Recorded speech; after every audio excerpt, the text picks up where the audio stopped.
Dans cette vidéo, nous allons démontrer que quel que soit le réel x, le maximum entre valeur absolue de x et valeur absolue de x moins 1, eh bien ce maximum est toujours au moins égal à 1 demi.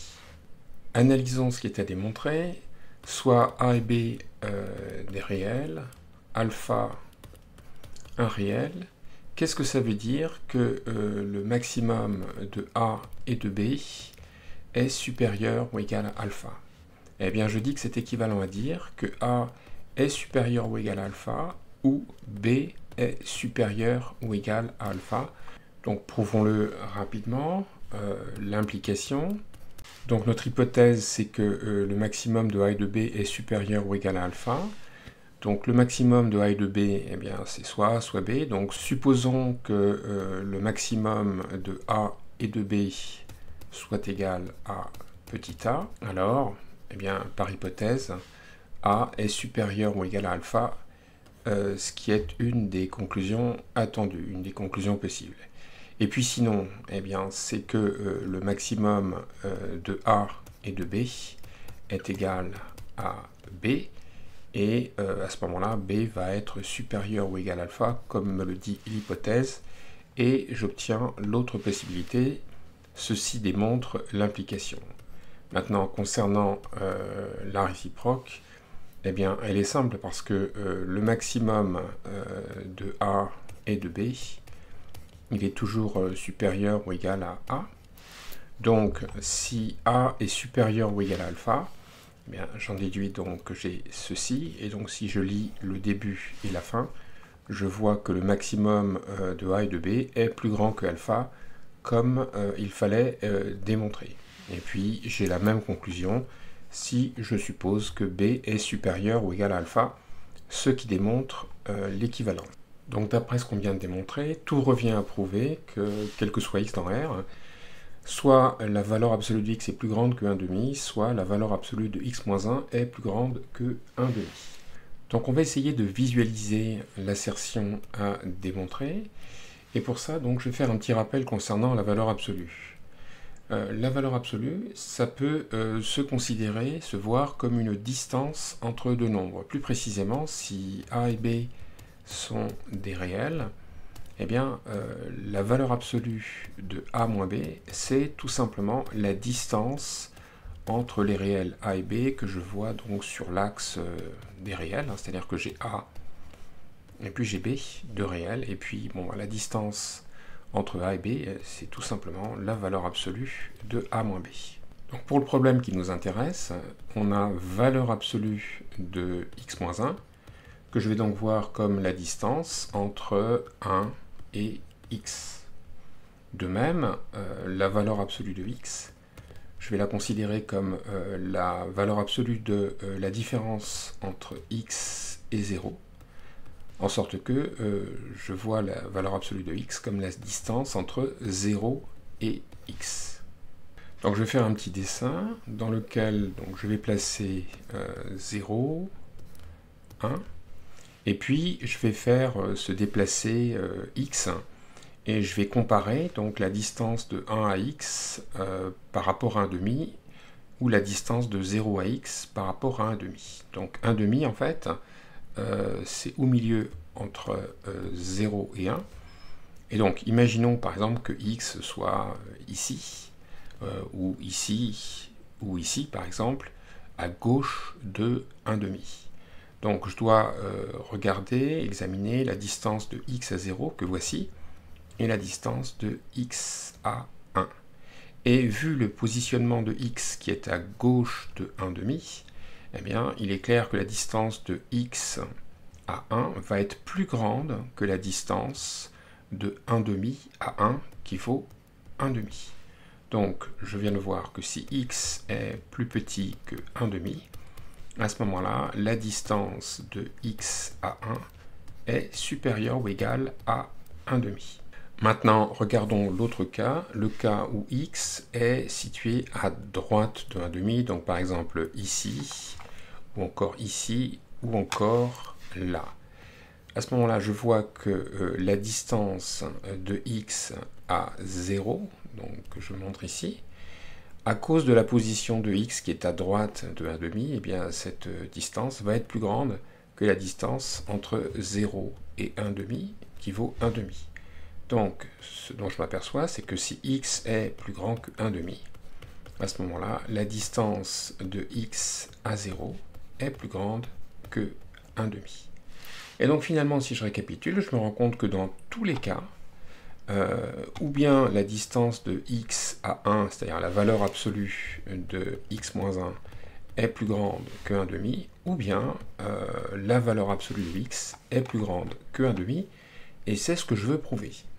Alors là, on ne l'a pas véritablement prouvé, disons qu'on l'a illustré géométriquement, mais maintenant, on va le démontrer en s'appuyant sur notre preuve visuelle.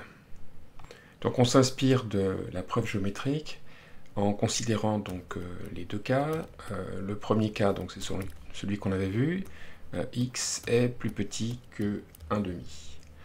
Et à ce moment-là, donc, je suis tenté de considérer la valeur absolue de x moins 1, et j'espère montrer qu'elle va être plus grande que 1,5. Or, x est plus petit que 1,5, donc ça veut dire que x est en particulier plus petit que 1.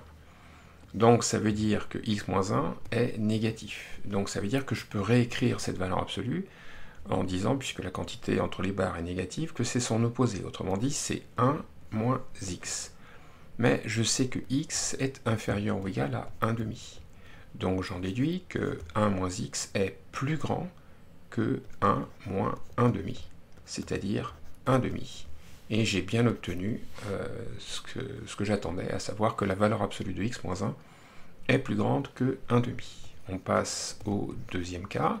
Donc c'est une alternative, c'est-à-dire que je vais supposer cette fois que x est strictement plus grand que 1,5. Et je m'inspire de ce qu'on a fait dans la visualisation. Je vais regarder la distance de x à 0. Donc je vais regarder la valeur absolue de x. Alors, comme x est plus grand que 1,5, 1,5 étant positif, eh bien j'en déduis que la valeur absolue de x est égale à x. Et x est par hypothèse plus grand que 1,5. Donc je vois que finalement, dans tous les cas, une des deux quantités valeur absolue de x ou valeur absolue de x moins 1 est plus grande que 1,5. Et c'est ce que je voulais démontrer. Alors on pouvait visualiser l'inégalité à démontrer d'une autre façon. Je vais considérer en fait les représentations graphiques de la fonction f définie par f de x égale valeur absolue de x, de la fonction g définie par g de x égale valeur absolue de x moins 1, et puis je vais considérer la représentation graphique du max de f et de g, donc je vais appeler la fonction h. Et en fait, je vais juste tracer le graphe de f, le graphe de g, je vais en déduire le graphe de h, et je vais observer que ce graphe est au-dessus de la droite d'équation y égale 1,5. Donc dans un repère, je vais tracer le graphe de la fonction valeur absolue, donc à peu près l'allure suivante. Voilà, donc ça c'est y égale valeur absolue de x. Je vais tracer de même le graphe de la fonction g, donc g de x égale valeur absolue de x moins 1, donc ça coupe l'axe des abscisses ici au point d'abscisse 1, et puis ça va couper l'axe des ordonnées ici. Donc l'allure est à peu près la suivante, voilà comme ça, et puis j'ai une autre branche ici qui est parallèle à la première bisectrice. Donc là, j'ai tracé la courbe d'équation y égale valeur absolue de x moins 1. Et maintenant, je vais représenter graphiquement le graphe du max de f et de g de la fonction h. Donc pour ça, je me déplace de la gauche vers la droite sur l'axe des x, et à chaque fois, je sélectionne la courbe qui est au-dessus de l'autre. Donc lorsque x est négatif, je vois bien que le graphe de G est au-dessus, donc je vais le sélectionner jusqu'à ce que ce soit le cas. Donc c'est le cas ici, mais c'est également le cas en dessous. Je vois bien que la courbe est au-dessus, donc je vais jusqu'ici. Et puis là, ça change. Là, c'est le graphe de f qui est au-dessus du graphe de G. et donc ma courbe H est ainsi tracée en bleu. Et puis donc je vois qu'ici j'ai ce point de coordonnées évidemment 1,5, 1,5, et il est manifeste que la droite d'équation y égale 1,5 est en dessous du graphe de la fonction h, et par conséquent, ça me prouve bien que quel que soit x, h de x est supérieur ou égal à 1,5. Voici une autre preuve du résultat. Donc ici on cherche toujours à démontrer que quel que soit x dans R, la valeur absolue de x est plus grande que 1,5 ou la valeur absolue de x moins 1 est plus grande que 1,5. Et donc cette preuve va utiliser l'inégalité triangulaire dont je rappelle l'énoncé. Elle nous dit que si A et B sont deux réels quelconques, eh bien la valeur absolue de A plus B est inférieure ou égale à la somme des valeurs absolues de A et de B. Donc pour démontrer le résultat, je vais décomposer 1 comme somme de x et de 1 moins x.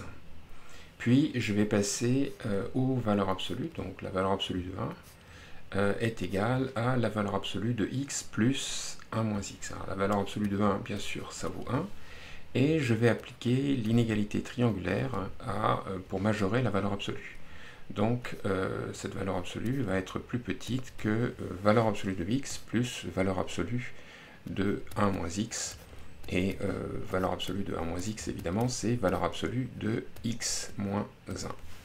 Et maintenant, qu'est-ce que je vais faire? Je vais basculer le 1 qui est à gauche, je vais le basculer donc à droite de l'inégalité.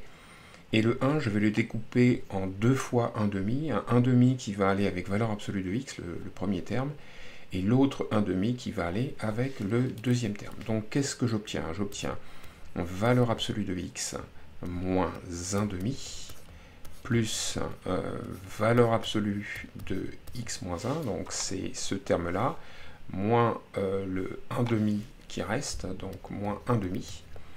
Et ça, c'est donc positif ou nul. Donc j'ai une expression de la forme u plus v qui est positif ou nul, où u et v sont des réels. Et évidemment, ça entraîne, si la somme de u et v est positive, que u est positif ou v est positif. C'est évident parce que si c'était pas vrai, ça voudrait dire que u et v seraient tous les deux strictement négatifs, mais à ce moment-là, la somme de u et de v serait strictement négative, contrairement à l'hypothèse. J'en déduis donc ici, donc en prenant pour u ceci et pour v cela. Donc j'en déduis que la valeur absolue de x moins 1,5 est positive, ou que la valeur absolue de x moins 1 moins 1,5 est positive. Autrement dit, que la valeur absolue de x est supérieure ou égale à 1,5, ou que la valeur absolue de x moins 1 est supérieure ou égale à 1,5. C'est exactement ce que je souhaitais prouver.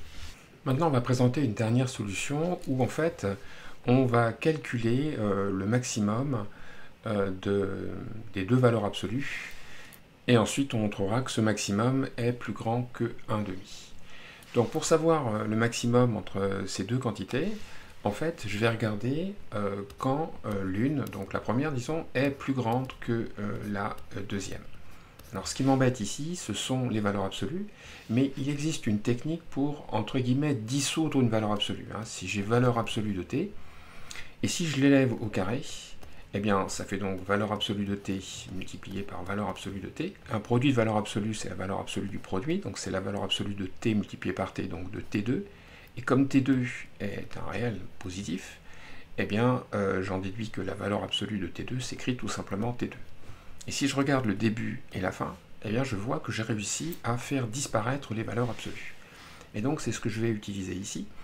Donc ça, c'est équivalent, puisque tout est positif, je peux élever au carré, donc c'est équivalent à valeur absolue de x au carré est supérieur ou égal à valeur absolue de x moins 1 au carré. Mais les valeurs absolues, en fait, disparaissent. C'est exactement comme si j'avais x2 supérieur ou égal à x moins 1 au carré. Et donc là, j'ai une inéquation que je vais résoudre. X moins 1 au carré, c'est x2 moins 2x plus 1. les x2 s'éliminent et je me retrouve avec 2x-1 positif.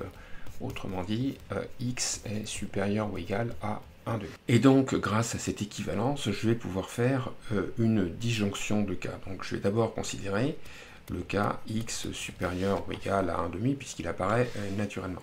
D'après l'équivalence que j'ai écrite, en fait, j'en déduis que la valeur absolue de x est supérieure ou égale à la valeur absolue de x-1. Et l'intérêt de ça, c'est que ça me permet de calculer le maximum entre les deux. Donc j'en déduis que le maximum de la valeur absolue de x et de la valeur absolue de x-1, eh bien que c'est égal à lui qui est plus grand. Donc c'est valeur absolue de x. Mais valeur absolue de x, eh bien je peux le simplifier parce que x il est plus grand que 1,5 et 1,5 est positif. Donc ça veut dire que x est positif, donc la valeur absolue de x est égale à x. Et par hypothèse, x est plus grand que 1,5. Donc si je regarde le début et la fin, j'ai bien prouvé que le maximum était plus grand que 1,5. J'en viens maintenant à l'autre cas, donc c'est une alternative. C'est-à-dire maintenant que x est strictement inférieur à 1,5. Ça veut donc dire que j'ai la négation de cette assertion, et comme j'ai une équivalence, c'est équivalent à la négation de l'inégalité initiale. Donc ça entraîne que la valeur absolue de x est strictement plus petite que la valeur absolue de x-1. À ce moment-là, je peux en déduire le maximum de la valeur absolue de x et de la valeur absolue de x-1, puisque je vois ici que c'est lui qui est le plus grand, donc c'est la valeur absolue de x-1. Mais x est strictement inférieur à 1,5, et 1,5 est plus petit que 1, donc j'en déduis que x est plus petit que 1, et donc j'en déduis que x-1 est négatif, et donc j'en déduis que je peux retirer les barres de valeur absolue en disant que ça c'est l'opposé de x-1, c'est-à-dire 1 moins x. Et je sais toujours que c'est mon hypothèse, que x est plus petit que 1,5, donc j'en déduis que 1 moins x est plus grand que 1 moins 1,5, c'est-à-dire 1,5. Et donc si je regarde le début et la fin, eh bien, j'ai prouvé que le maximum de la valeur absolue de x et de la valeur absolue de x-1 est encore plus grand que 1,5. Et comme j'avais une alternative, j'ai traité tous les cas, ce qui démontre le résultat attendu.